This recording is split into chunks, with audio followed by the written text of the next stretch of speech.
Hi everyone, it's Diane with SewBatik, and today is Fabric Friday.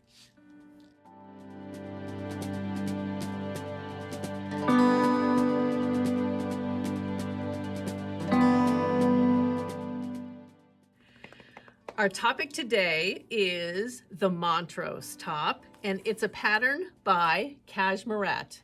And we're just continuing. This is the third garment that we've made in our series of working with batik versus working with a linen using the same pattern. And the Montrose top is really a basic top. I'm wearing View B. View B is a higher round neck with a V neck or a V opening in the back with a button closure or an hook and eye closure. And so this is View B, and the sleeve is, boy, it hits you right here in the crevice of your arm. View A is a lower round neck with a yoke in the back that has slightly gathered section right in the middle of the back of the garment. Now, if you were watching last Fabric Friday, I was going to make View B, which is the higher neck with the yoke in the back. That would never have worked because I wouldn't have been able to put it over my head. So I don't know what I was thinking. So I did a straight View B, which does have the opening in the back.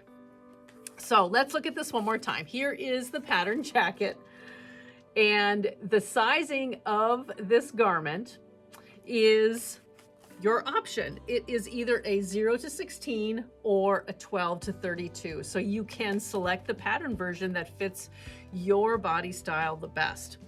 And I always like to talk about ease on this particular garment when we're working with a woven fabric. And this one kind of got me off, kind of caught me off guard. Let me put it that way.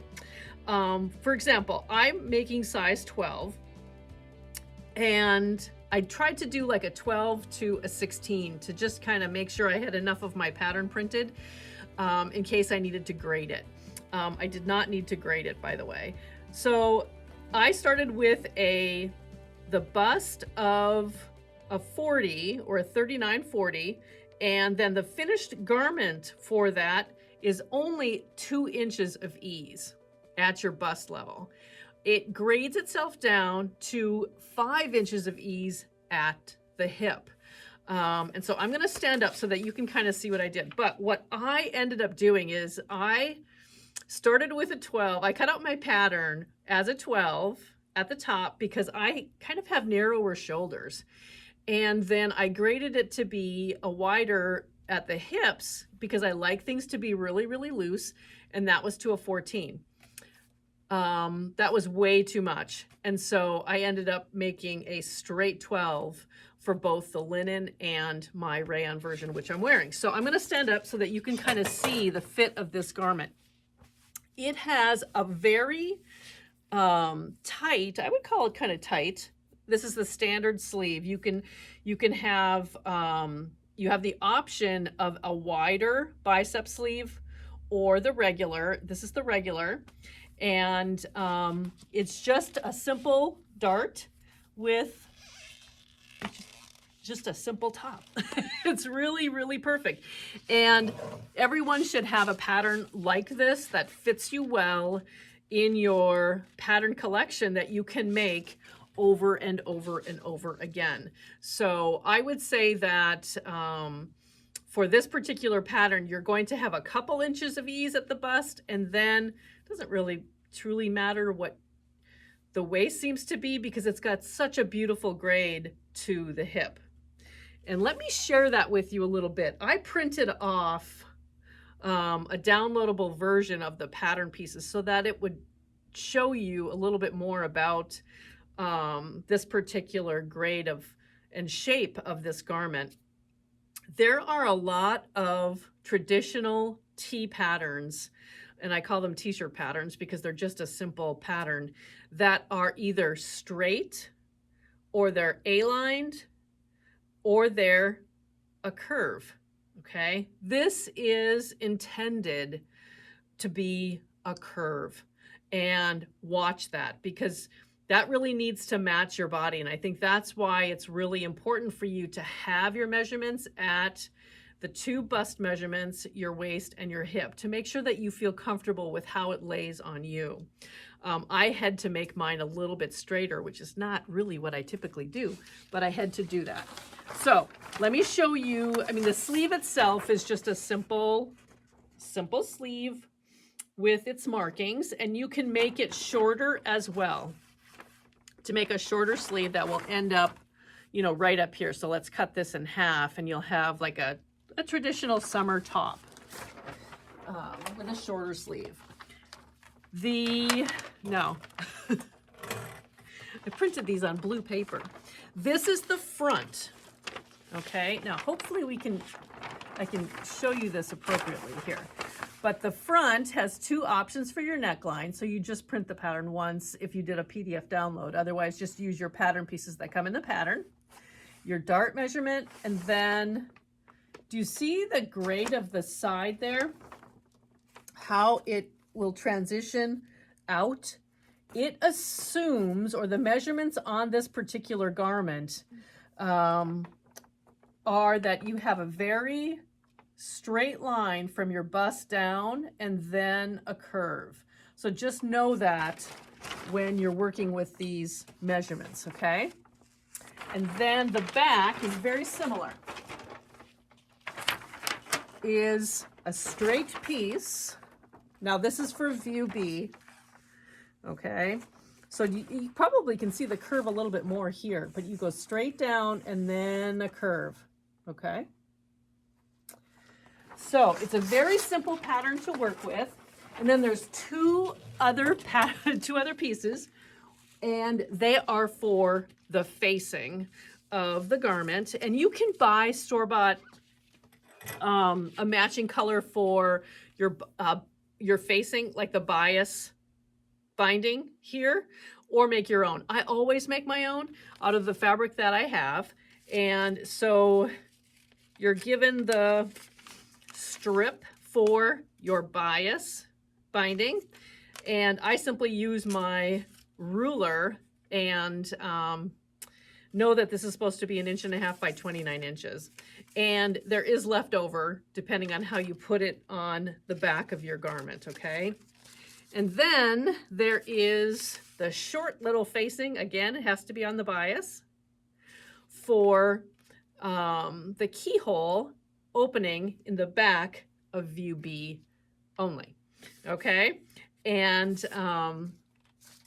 so that is all you need for this particular pattern. The yardage that I used between the 2, and we've created garment kits for both the linen version and the rayon version.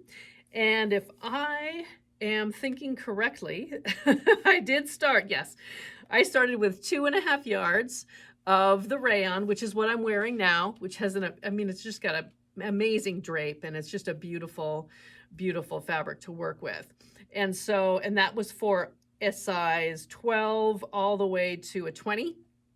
Okay, and then it goes to 2 7/8 up to 3 1/8 up to a size 32. And be careful how you lay it out, because I ended up with about 9 inches left, 9 to 12 inches left off of 2.5 yards of fabric. And so that was pretty good.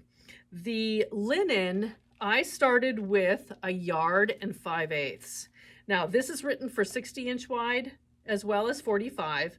I used the 60-inch wide fabric measurements here for my linen, which is 54 inches wide. So I was still able to get all of my top, which again is view B, out of 1 5/8 yards of our linen.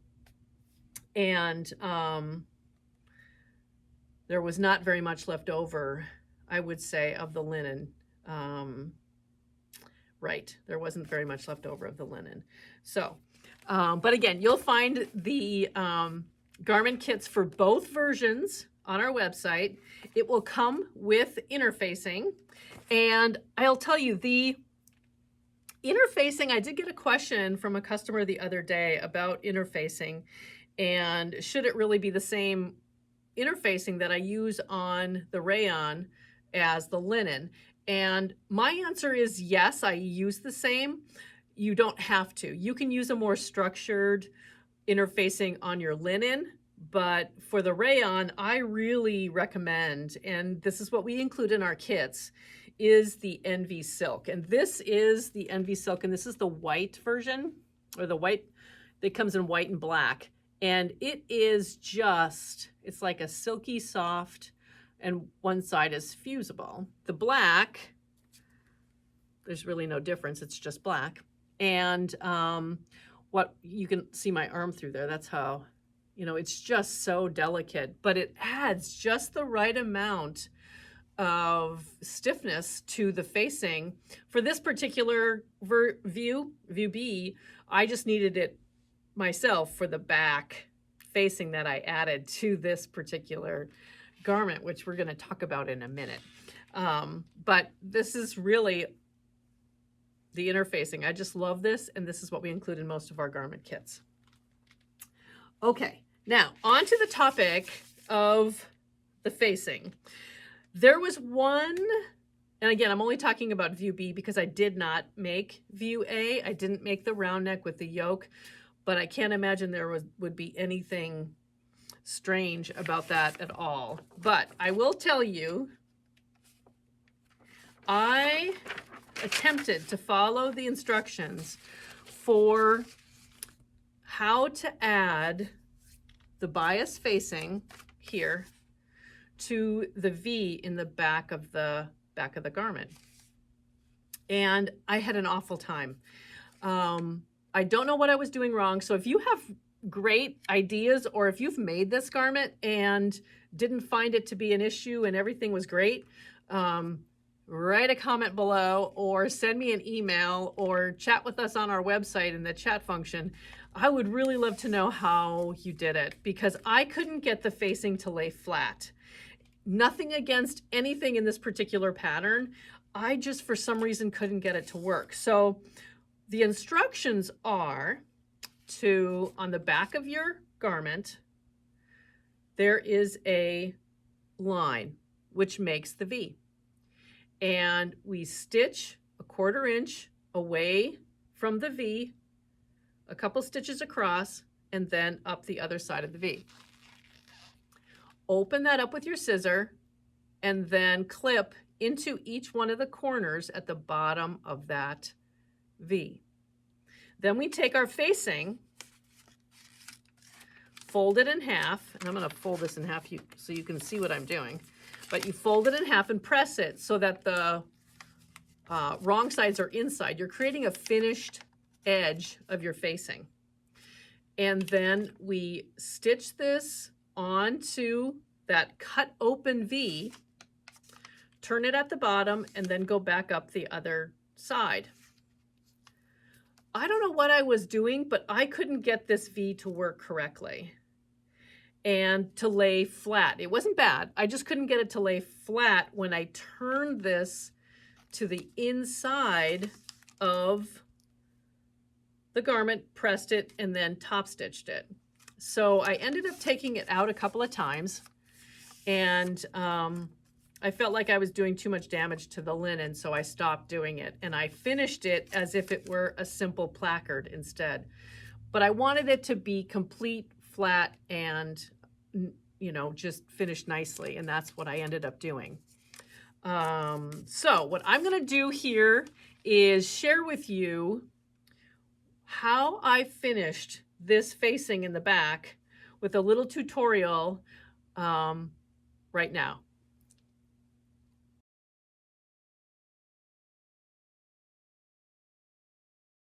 Let's pretend this is the back of the garment. And what I've done is, following the pattern guide, I have used a fabric pencil to draw a line from the center back down 4 3/8 inches down to the point of that V. And instead of the facing that I described earlier, I just thought, okay, I'm going to measure around this and create a flat facing.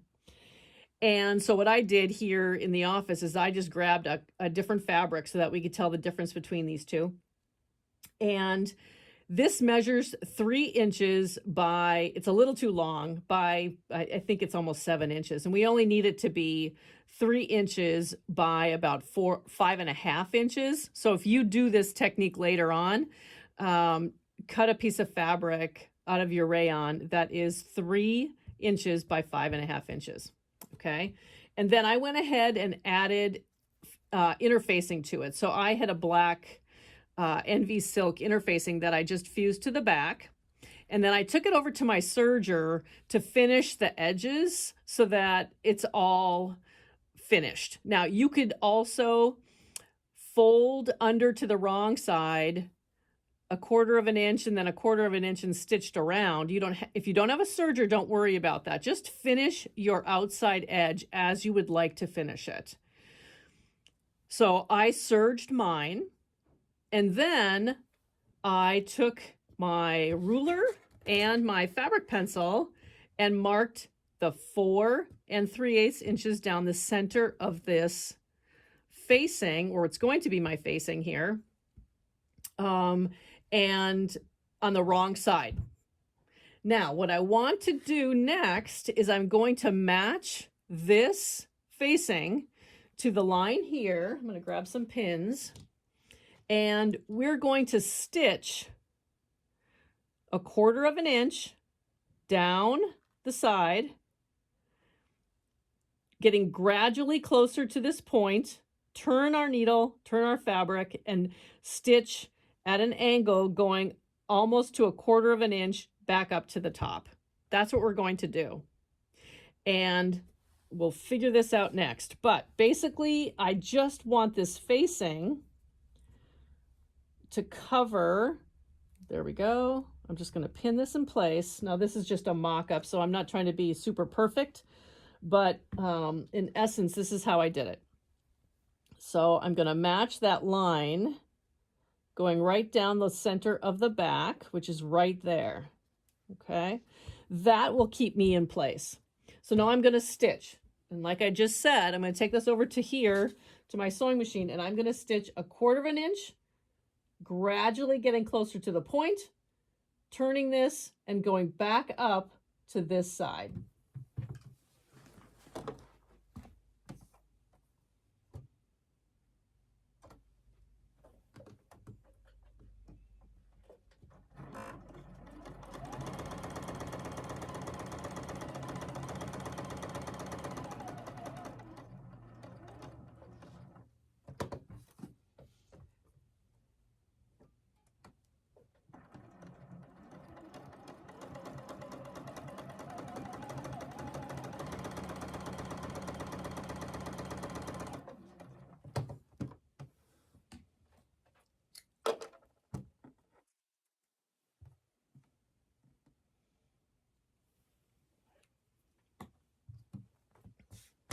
Okay, let me get a little bit closer here. So do you see what I did there? Hopefully you can see this and it's not too dark, but I really want to stitch close to that line going back up again. Now I went directly to a point.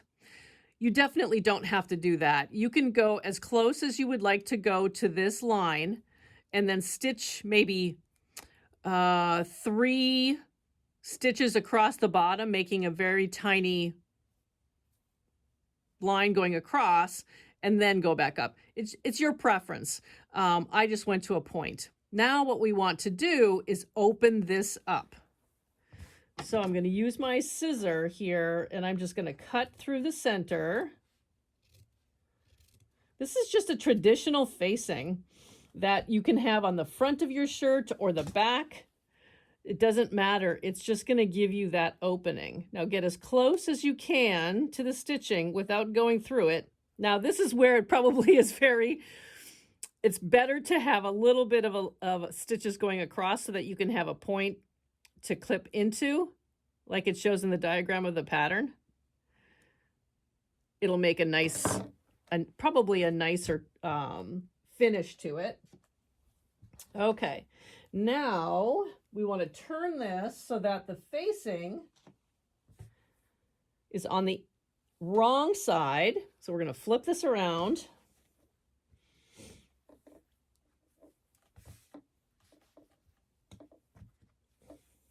My tabletop is so slippery.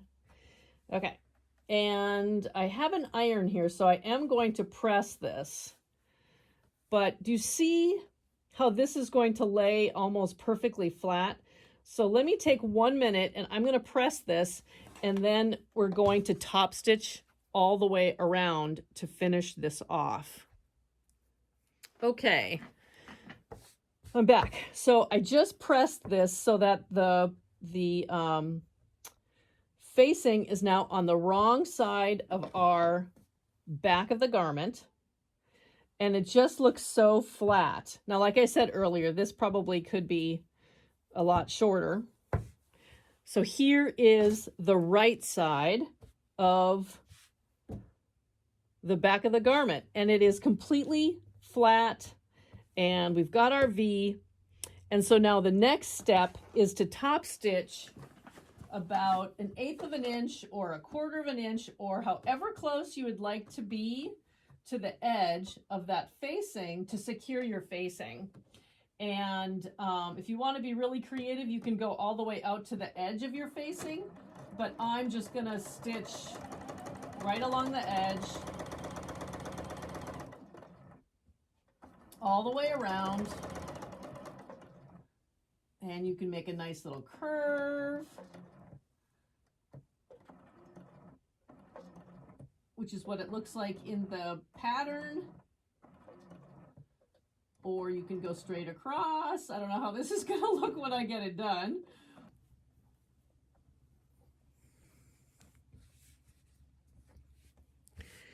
Well, there is the facing. Top stitched on the outside. It's very flat. The V looks really nice and crisp. And on the inside, we have a really nicely finished facing that is not going to move because we've top stitched it here, and our facing has finished edges all the way around. So if you decide to do this instead of the folded bias strip that's in the pattern, this measures 3 inches by, the best measurement would be 5.5 or 5 inches. I made mine too long. So 3 by 5, put interfacing on it, and follow these just basic steps for adding a facing to the back of the Montrose top.